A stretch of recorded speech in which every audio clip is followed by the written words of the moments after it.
Peter Drucker said that leadership is an achievement of trust. Strong leadership is a key component of any successful business. And our special guest today has a framework for developing trusted leadership that he's going to share with us and break down with us.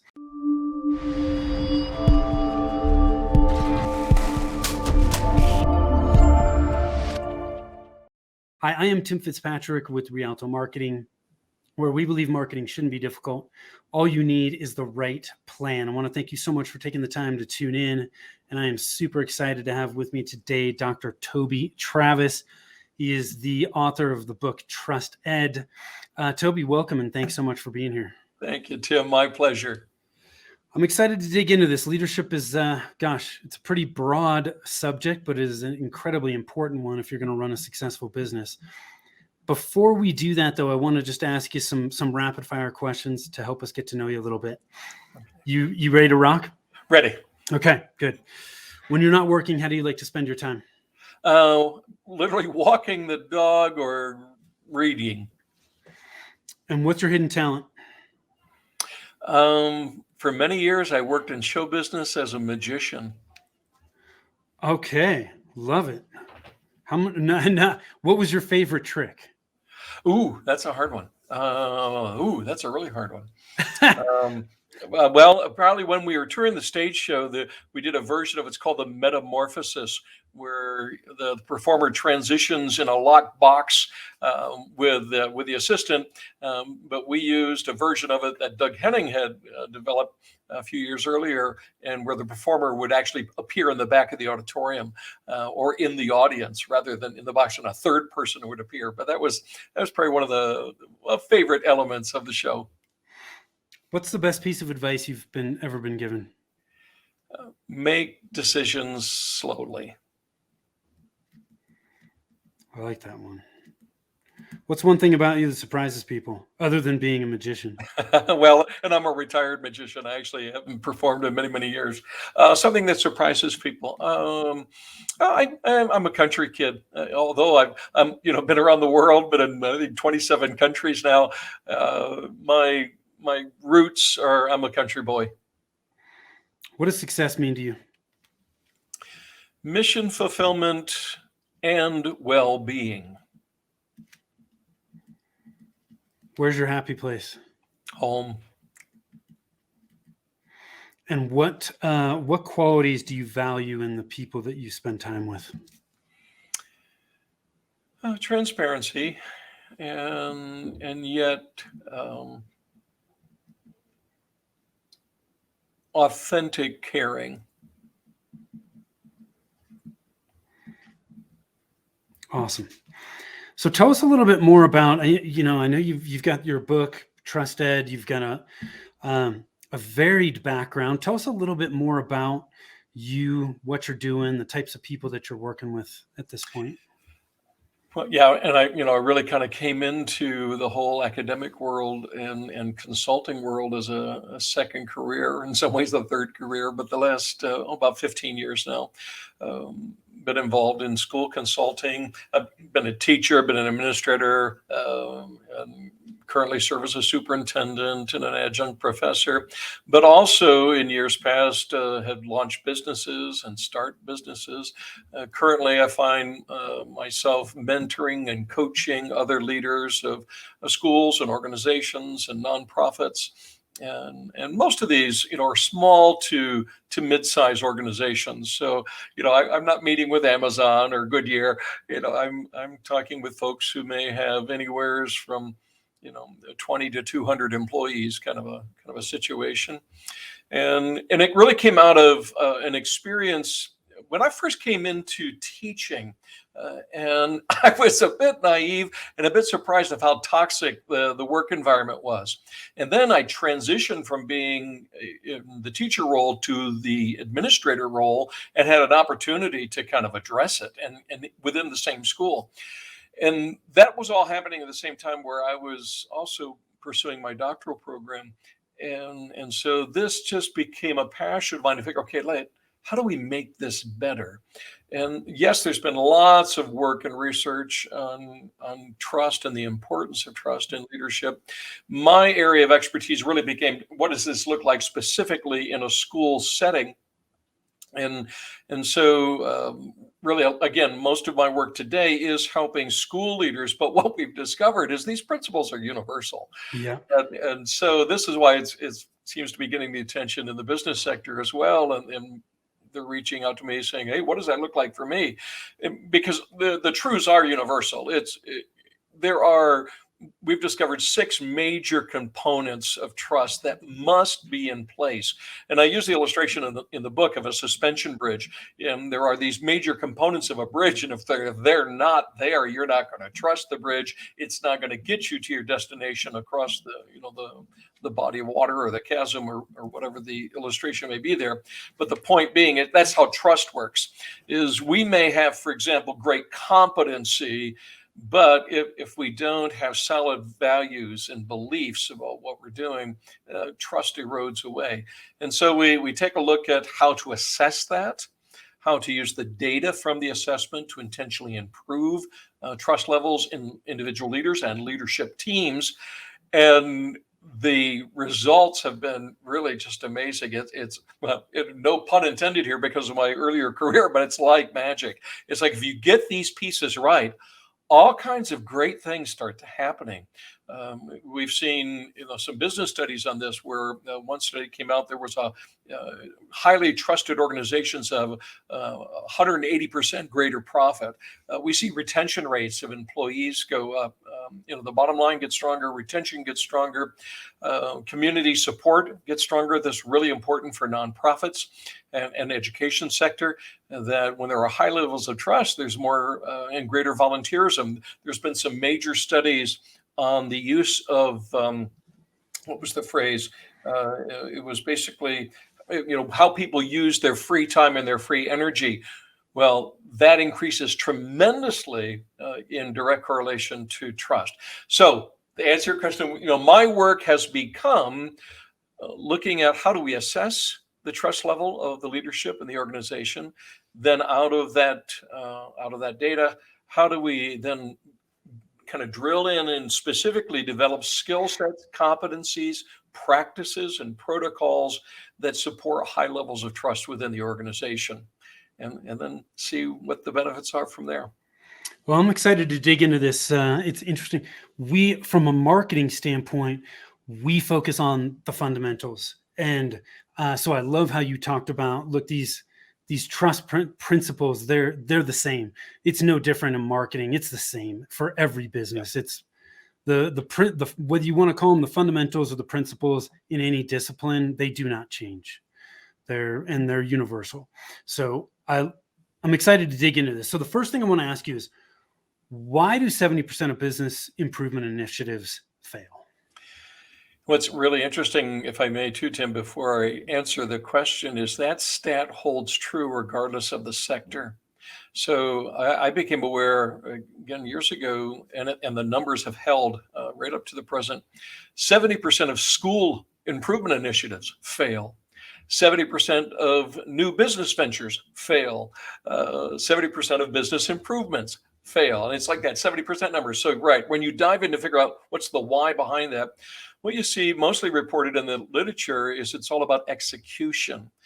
So these initiatives, these improvements, these new businesses, there's some failure in the execution. Well, you've got to dive in deeper then to see, okay, what is it about the execution that failed?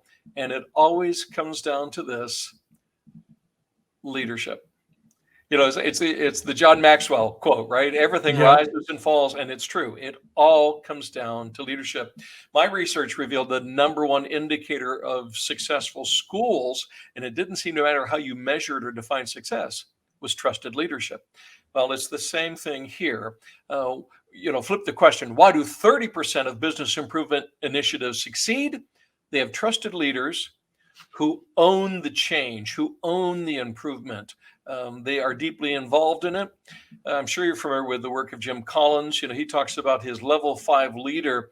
They are mission driven and yet humble. they're team players, and but they're in the thick of it. They're not distant leaders. And again, high levels of trust will create high levels of success. And we see in organizations where they do not take the time to clearly understand that principle and how much work and intentional work has to be done first to make sure you have that foundation in place. Because without it, yeah, you're just going to be constantly trying to reinvent yourself, and it just doesn't work. So trust in leadership is key. Key. So why should business owners assess, monitor, and intentionally develop that level of trust in their leadership? Because it makes them more money. We come down to what the dollars are. I've seen a number of return on investment studies done on this. So those organizations, companies that actually spend money, spend resources on assessing their trust level, assessing the trust of their work environment, monitoring trust levels, and if you will, the well-being of their employees and their relationship with their supervisors. There is actually, and I don't have it right here in front of me, it's probably in the book, but there's it goes from $1.65 to a $6.85 return per dollar spent on this type of activity. So when they and the biggest, Fortune 100 companies are doing it all the time, Tim. I've got a friend of mine, David Horsager, wrote a book called The Trust Edge, and those are his clients. He is in those boardrooms. His book went number one on the Wall Street Journal list a few years ago. But I've had the privilege of sitting in some of his training sessions with VPs from these big companies. They don't hesitate to spend some serious investment to ensure that their leaders' trust levels are being assessed. They are being continually trained. There's professional development modules going on constantly, and it is one of their metrics for success because they know it's critical to everything else. So why should they do it? Because it is key to success, and without it, you're really missing a critical element of an effective and successful business plan or operation. Can we touch on? So you mentioned that in your book you talk about the 6 major components of trust. Right. Can we touch on those? Yeah, very quickly. Again, I use a bridge as just a way to visualize it, and others have done other types of models, but this one really reflected what came out of the research over the years and even just looking at all the literature that's out there. So very quickly, a bridge has a foundation. What's it sitting on? Well, in leadership, we're talking about the foundation of beliefs and values. What do we hold true, and do we really believe it? And have we articulated it? Have we documented it? Do we make it visual? Do we frequently reference it? But what do we believe about who we are as an organization and how we should operate? What are our core values? Foundation. A bridge is a substructure, and the role of the substructure of a bridge is to connect everything of the bridge to the foundation. And this is what we see in trusted leaders. Trusted leaders are consistent in ensuring that everything is supported and connected to who they say they are and what they believe. In fact, Tim, this is where we often see trust falls apart. You have an employer who makes the belief statement, hey, my employees are my number one priority. But then they make budget decisions or procedural decisions that are not in alignment with that belief statement. No, we're not going to trust them. So that substructure is ensuring that everything that we do as an organization is in alignment with and connected to our foundation, our beliefs, and our values. So do you actually call that substructure in the book, or what? Yeah, I you do? Right. Okay. Yeah, right. Right. And when we have a 360 assessment, and I can even provide you a link if you want to share. There's a free version, a self-assessment tool. It's more a reflection exercise, but it'll give your listeners an idea of what the 360 looks like. It'll actually give a leader a score on these 6 components and what that looks like. But we use that nomenclature just to make it easier to talk about. So you get the foundation, you got the substructure. A bridge, especially a suspension bridge, has bearings. Now, this isn't like bearings in a car. In a bridge, the bearings are actually these movable elements of the bridge. And the idea here is that trusted leaders are flexible. But what we've learned through the research is that flexibility is only possible to the extent in which the leader is actually involved in the actual nuts and bolts of the organization. So we find trusted leaders are not distant. They're flexible. The only way they can be flexible is if they're involved. They're acting like the bearings of the bridge. The next component is the girders. These are the beams that run underneath a bridge. Now, the function of those girders is that they look very different based on the bridge. How wide is the bridge? Is the bridge built on a corner? And here what we're talking about is leaders' ability to support through contextualization, adapting to the unique situation of their employees, their community. One of the struggles that large organizations have is they try to impose best practice in all settings, and it doesn't work. We always have to contextualize to the local outlet or the local setting, because we have unique employees, we have unique customers. In the school setting, this is folks that are working in the large districts really struggle with this. They're trying to be equitable, make great decisions and policy for everyone. The problem is literally every school campus is unique. And trusted leaders have the ability of taking a best practice and contextualizing it, adapting it to the unique situation that they find themselves in. The girders. Okay. Superstructure of the bridge is culture, relationship. It's the most visible element of a bridge. It's what you see from the greatest distance away. Well, what's the most visible element of trusted leadership? Culture. And the old marketing phrase, if you don't tell your story, someone else will. Yeah. Trusted leaders, they know how to tell their story. They know how to drive the narrative. They know how to intentionally build culture. And one of the encouraging things that we found through the research, Tim, is it takes very few individuals at the leadership level to make a difference in organizational culture. But they have to be trusted, right? And they have to be consistent in that. And then the last component is the deck of the bridge. We often would think of the bridge as maybe, the simplest element is the part that we drive across. But if you study bridge architecture, what you find is, no, this is a very complex, there's multiple layers to it. It's going to have the right porosity to deal with the elements and all of this. Well, what we find with trusted leaders is they take the complex and make it simple. This is where we're going. This is our lane. Here are markings that know that we are in the right lane and going the right way. And it's very clear where we're going and how we're getting there. Order, clarity. This is the deck of trusted leadership. And then finally, kind of tying all those components together, what I call the suspension cables of trusted leadership. And here we get into the nitty-gritty of specific skill sets and competencies that trusted leaders have. And that looks different based on the business or the organization. Again, in the world that I work in predominantly, there are very specific skill sets and competencies that school leaders must have in order to support these various components of trust. And that's, again, part of the work that we're involved in is we'll go in and do an assessment of a leadership team and what skill sets, what competencies are they lacking to support a component of trust.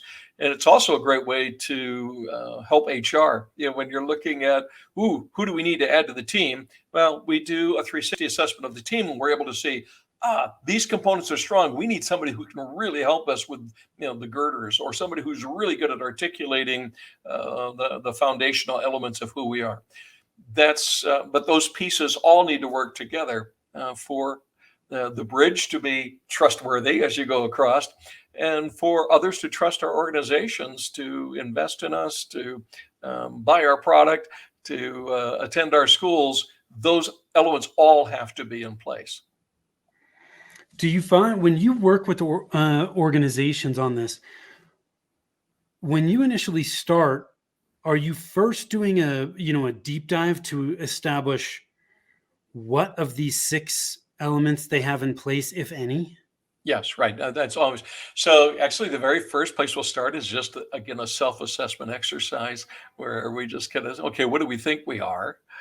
And then you do a 360 where you're basically surveying all employees about their supervisors. And here, when it comes to trust, perception is reality. Mm-hmm. Right. Yeah. So what my employees think of me is what they think of me. Yeah. Right.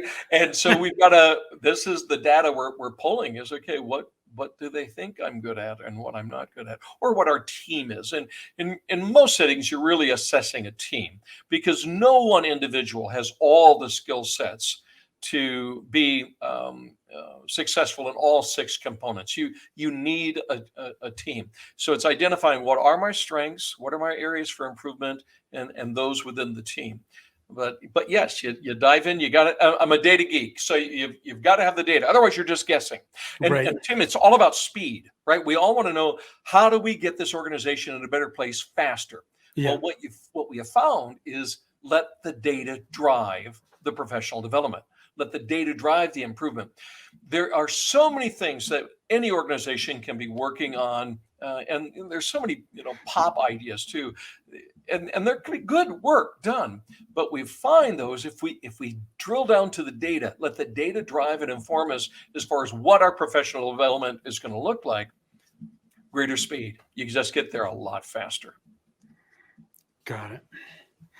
So what's the number one factor in establishing a work environment that supports the well-being of employees?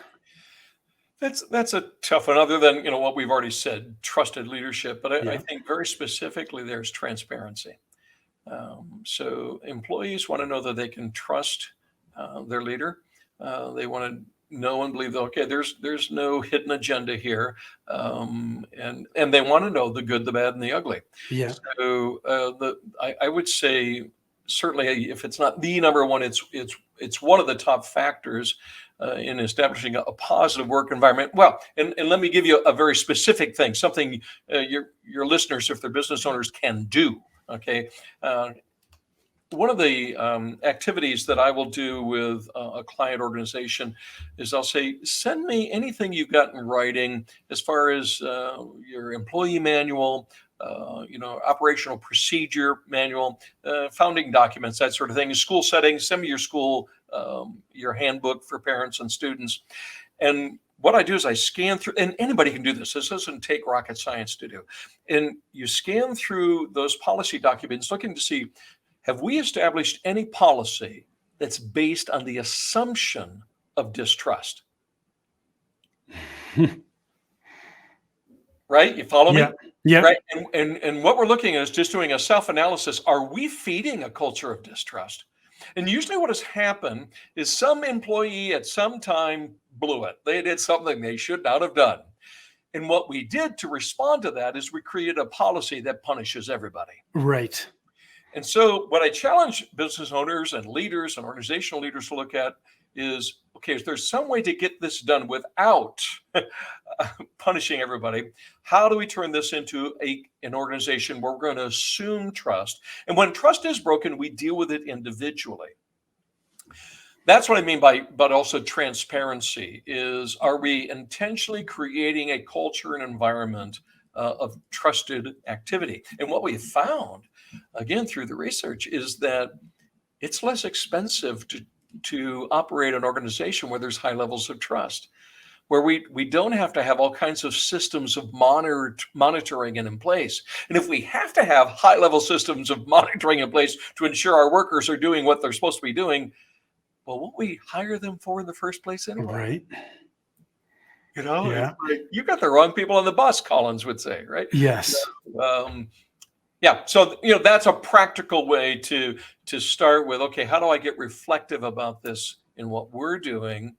Am I creating an environment that's based on distrust? And what we'll find, and what we do find rather, is when we intentionally are building protocols, practices, policies that are based on the assumption of trust, things get a lot better. And now that doesn't mean it's perfect. Sometimes something goes wrong. Yep. And we're human beings. We make mistakes. We blow it. But if you use that opportunity as a way for, no, let's help the individual grow, or sometimes help them get off the bus. They are in the wrong spot. That's what that opportunity is there for. Are you finding, like, with, A lot of talk about the great resignation and people leaving, and for whatever reason, are you finding more interest in this topic of trusted leadership as a result of that? Yeah, well, before we went on air here, I mean, I was sure that I've been surprised more than anybody. I mean, Forbes has featured my book 3 times now in the last few months, and that was one of the articles that they were addressing me in, was this idea of people are not readily going back to work because they don't trust employers to treat them um, Yeah, as they should. I have a friend that is working in the or well, had been working in the healthcare industry, but she hadn't gone back to work yet. And I'm like, well, why not? She goes, oh, do you know what kind of crazy hours they're expecting of everybody? Right. So here she is. She kind of wants to go back to work. Fortunately, she doesn't have to, but yeah. she's hesitant to do it because she doesn't believe that when she goes back to work, that that her employer is going to protect her time and her sanity and her health. Therefore, she's like, no, I don't want to get back into that. And so it perpetuates that problem. What's Uh, interesting too to see some companies are responding to going back to work. Um, it seems like the ones that they're just kind of stuck in their ways, right? It's like, well, before the pandemic, everybody went into the office, and that's the way we're going back. yeah, And employees are responding, going, "Well, we've been working this way for 2 years. Why the hell did we need to go back? right. Like, if you can't give me a valid reason why we should be doing this, I don't feel good about doing it." So it's interesting. Some people are embracing this, and I think the ones that are embracing it are the ones that are going to really benefit from it, and the people that are refusing to adapt are the ones that are really gonna struggle. But it seems to me like it's not just a trust in leadership, it's trust that they have in their team. Yeah, Like, right, what if people don't need to be in the office? Why the hell do you want them to be there? Because you don't trust that they're going to get the work done. right, right. Well, and of course there's different sectors Yeah, and that looks different. And in some places, no, they really do need that face-to-face involvement. I was listening to a program just the other day. I was looking at how major organizations are becoming more cognizant to the understanding that when they put the employee first, they actually see a higher, again, a higher return. And think about it. I mean, it just makes sense. It's like if people are happy, well supported, they're going to be more engaged. I mean, we see yeah, it in the academic world all the time. So the more well supported teachers are in the classrooms and in the school environment, the more innovation we see. The greater levels of engagement. And when teachers are more highly engaged, we also see a direct correlation to student achievement levels. yeah, The same thing is true in business. The happier employees are, and I'm not saying you're creating, a laissez-faire atmosphere no, you set clear, this is the objective, this is what we need to get done, and basically give them the target, but don't tell them how. yeah, It's like, this is where we need to be, go do it. Go and let me know when you need help. You're not abdicating leadership, you're empowering, you're truly delegating, yeah. and then supporting well, but let them go. If they meet the targets, great. And you will get higher levels of engagement, higher levels of innovation come with in those types of working relationships. I love it. This has been a great conversation, Toby. Any last minute thoughts you want to leave us with today? Well, maybe back to when you asked me what's some of the best advice I've had, and that is the idea of when we're making improvement decisions, when we're making even hiring decisions, uh, whenever possible, don't let yourself be rushed. Take the time and get the data right, and make careful decisions. Often, many of the blunders of especially new businesses, and even there's classic stories of larger corporations that have made a decision too rapidly, and it really burnt them in the end. And so, yeah, my counsel is, and it's also a way to build trust, is I make a practice, for example, as a school administrator, I never make a decision with another individual in the room, in the sense that, if I have an employee who's coming to me with a problem, or a parent who's coming to me with a problem, I hear their problem, I hear their concern, I thank them for sharing it with me, and then I say, okay, I'm going to get back to you. But I don't instantly give them an answer. And that has saved my bacon so many times, because then when you go and you get more information, you learn more about the context of the situation, you make a better decision. Yeah. Yeah, we see that in marketing all the time. It's like people aren't getting enough data, or they're not getting the right data, and they make poor decisions from that. So where can people learn more about you? Obviously, you've got the book, Trusted, spelled trusted. Amazon. Yeah, books on Amazon, all right? Anywhere. Well, it's easiest just to pick up your phone, Yeah. and the book is there. And then you can reach me through trustedconsulting.org, or you can find me on LinkedIn. Okay, cool. And on LinkedIn, you're under Dr. Toby Travis. Dr. Toby Travis, yep. Dr. Toby Travis. Awesome. Those of you watching, listening, please connect with Toby. He obviously knows what the heck he's talking about. And if you want to get to where you want to be, you got to have strong leadership. So if you're struggling there, reach out, and I'm sure Toby would be happy to help. So thank you again for watching, listening. I appreciate you. Again, I am Tim Fitzpatrick with Rialto Marketing. Guys, if you're struggling with your marketing plan, you got to have a plan if you want to get to where you want to be. There is no perfect plan, but we use a 90-day marketing plan that keeps things simple and on point, so that you know where your priorities are and you have clarity of what you need to do. If you want to take advantage of that, head on over to growthmarketingplan.com. That's growthmarketingplan.com. Instructional video, all the tools, templates, examples are right there, so you can create your marketing plan and start getting results today. Thanks so much. Till next time, take care.